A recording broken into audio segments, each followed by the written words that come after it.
As we are talking about the science of deliberate creation, we've found an even softer way of describing to you, and we've begun calling it the art of allowing, which means the art of choosing a vibration which allows my connection to my source of well-being.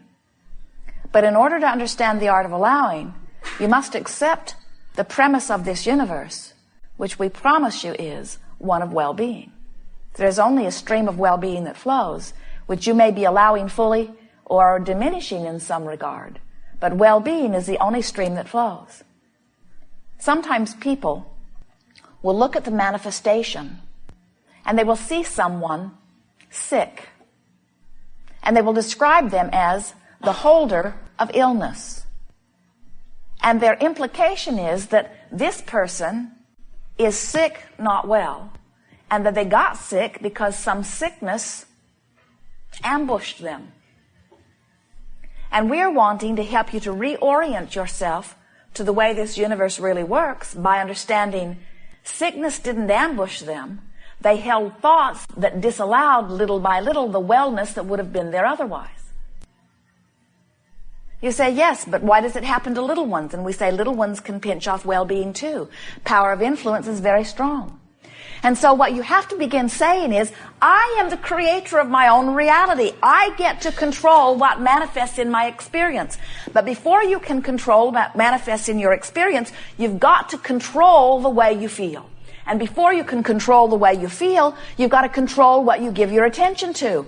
And before you can control what you give your attention to, you've got to understand what your emotions tell you. And before you can understand what your emotions tell you, you've got to get out there and mix it up a little bit and create some things you want and create some things you don't want in order to understand how it works. When you begin to discover the path of least resistance, you got to understand this is the most important thing that you will ever hear from us or anyone else. The path of least resistance always feels good if it is coming in alignment with that which is your source. Now, we want to be clear about this. If you've taken the time to meditate, if you've been appreciating, if you've been basking, if you've been looking for positive aspects, if you're tuned in, tapped in, turned on, if you are in alignment with who you really are, then the path of least resistance as you are approaching a stranger or a friend always feels like, I love this person. If you are in alignment with who you really are, your attention to yourself always feels like, I really like who I am, and I'm excited about who I'm becoming. The path of least resistance to someone who's in alignment with source energy always feels like life is wonderful and life is good, and I'm eager about what is coming while I'm satisfied with what is. The path of least resistance to someone who's in alignment with source energy is always a glorious, good feeling experience.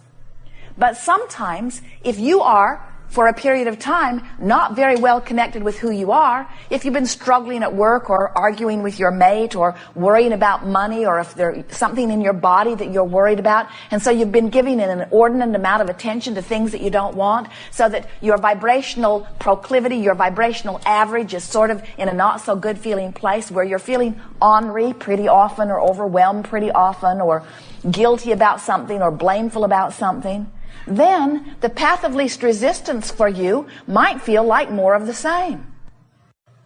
Deliberate creating is like going to a buffet and saying, I would like some of that on my plate, please. I would like some of that, and I would like some of that. Deliberate creating is not going to a buffet and saying, I don't want that, and I don't want that, and I don't want that.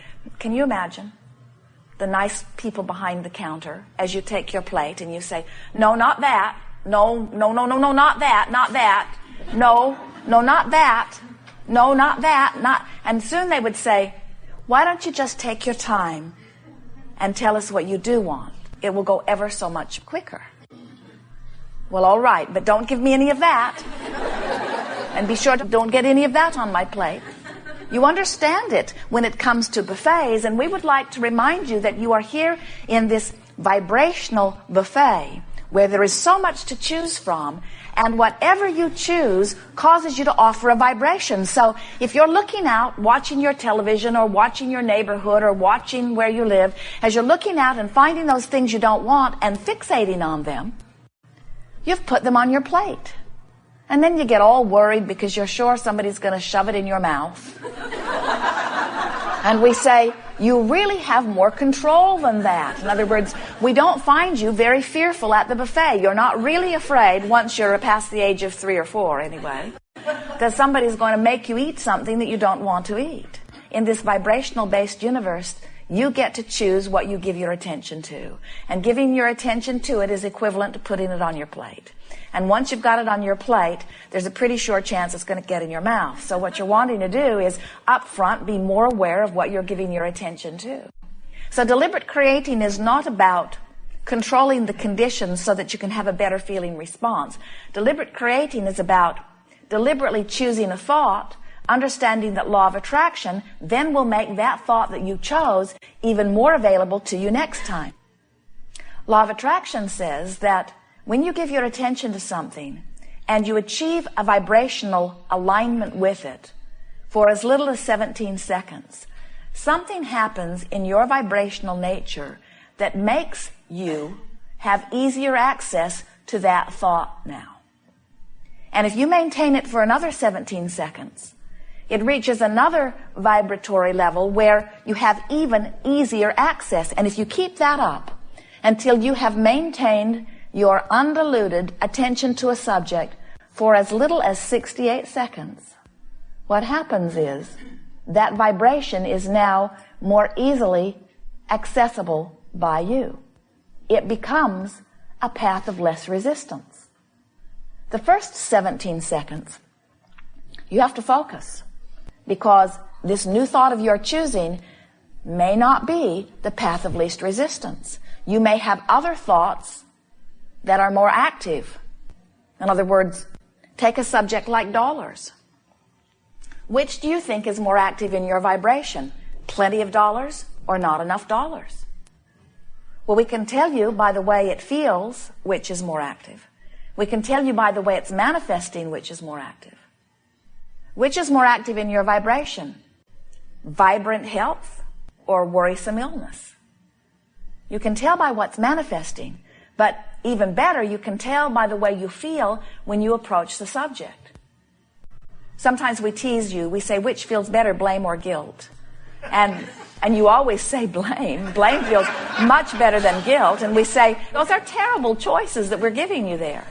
But the reason that we are pointing it out in that way is because under those conditions, the path of least resistance feels like that. And so when we begin talking about the art of allowing, the path of allowing and the path of least resistance are really the same thing, aren't they? One is spoken a little more positive. We would rather that you allow than that you not resist, but it means the same thing. And so the reason that we are wanting to get your attention about this art of allowing or path of least resistance is because sometimes you say, all right, well, Abraham says that if I will follow the path of least resistance, then my life will get better and better. And we say, you must first align with the energy that is really you. You've got to find some way of recognizing the vibrational center of who you are before the path of least resistance is always going to feel like that life-giving, uplifting path. And so when we say to you, what is the path of least resistance? The path of least resistance from your place of connection with who you are always, always, always feels good. So if it's easier for you to criticize someone than praise someone, if your path of least resistance is more negative than it is positive, then that only means you're not in alignment with who you really are. And that basis must be understood first. You don't walk into a room and look for a dark switch. You know there is not one. You do not say the sun comes up and lights our day, and at night the blob comes up and blocks our night. In other words, you don't talk about a source of darkness. You know that you can resist the light. And it is our promise to you that there is not a source of evil, there is not a source of sickness, there is not a source of all of this stuff that you consider to be unwanted stuff. It's just you somehow or other achieving vibrational harmony with something that is not allowing the well-being to flow. And the reason that so many of you do it is because you look around into your environment and you see things that you like, and you say yes to them, but then you see things that you don't like and you shout no at them. And you begin to develop more patterns of shouting no at what you don't want than you do of shouting yes at what you do want, which is the story that we told you earlier about the buffet. You know it's ridiculous. You don't tell those nice people behind the counter, I don't want that, and I don't want that, and I don't want that. And yet, from time to time in your environment, you talk more about what you don't want than about what you do want. In other words, most of you are so aware of what you want, but often are speaking about what you want from a vantage point that doesn't get you quickly there, because you are more oriented about what you don't want than about what you do want. Now, we want to be very clear and fair about this. You are living very good lives. Your expectation of well-being in this physical environment is in a very, very powerful place. Because of the way that you live and the environment that you have evolved to, as you look around, you have come to expect, as a matter of course, a very nice lifestyle. And as a result of that expectation, you are living, comparatively speaking, an extraordinary lifestyle. Look at the way you live. But we want to help you not only to live a wonderful lifestyle because you are looking around and finding things in your environment that cause you to offer a vibration that lets more of that in.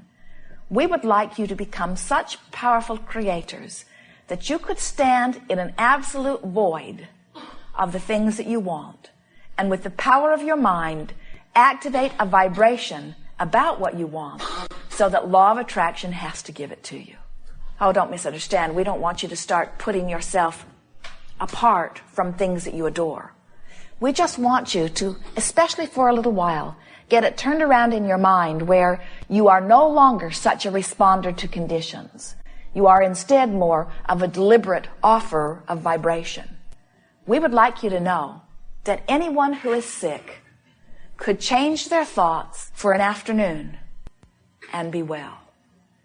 We would like you to know that anyone who doesn't have enough money could change their thoughts for an afternoon and turn their financial tide. We would like you to know that this powerful universe is responding to the clarity of your mind. And that if you are offering confusion where you say, I want it but, I want it but, I want it but, I'd like to have that but I can't afford it. I'd like to look like that but I look like this.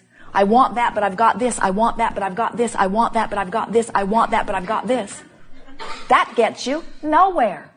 But when you leave out, but I've got this, and say, I like that, and I'd like that, and wouldn't that be nice, and how about this, and this feels good, and did you see that, and I know someone who did that, and wouldn't that be nice, and I remember that, and I'd like to have that. I love that. Ooh, that's beautiful. Thank you for this. Thank you for that. When you get into that sort of mode, and you leave out the, but I've got this, the but I've got this stops being dominant. And when it stops being dominant, it stops being the path that resists.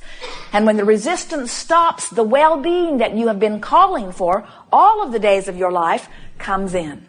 If you could see an aerial view of your experience, you would be bowled over with the amount of extraordinary circumstances and events that have been lined up for you. Talk about pre-paving. You can't prefer anything, big or small, loud or quiet, silent, unspoken, or shouting to the boundaries of the universe. You can't prefer anything that source energy doesn't line up for you. 20 or 30 or 40 or 50 or 60 or 70 or 80 or 100 or 1,000 different ways of bringing it to you. Because you are worthy beings on the leading edge of thought who deserve everything that you have the ability to imagine. That is the promise that you live as you come forth into these physical bodies. You are genius creators. And if you are not living most of what you want, it's because you've got your attention on something else. That's all that it could be. So, the art of allowing is about finding things to think about that feel good while I think about them, and therefore allow everything I've ever said I wanted to flow in perfect order. We're done. Goodbye. We are eager to talk with you about anything that is important to you. You will discover a magnificent unfolding here. Nothing will be left untended to. Just relax and make a statement here and now that I will leave this gathering fully satisfied, and everything that I'm wanting to know that is formulated within me now will be clearly and easily answered. Also, you might throw in, and if there is anything that I'm on the brink of understanding, I'd like to get that too. And you also might throw in, and I feel absolute appreciation for all of my other co-creative physical and non-physical friends who will help this poignant focal point.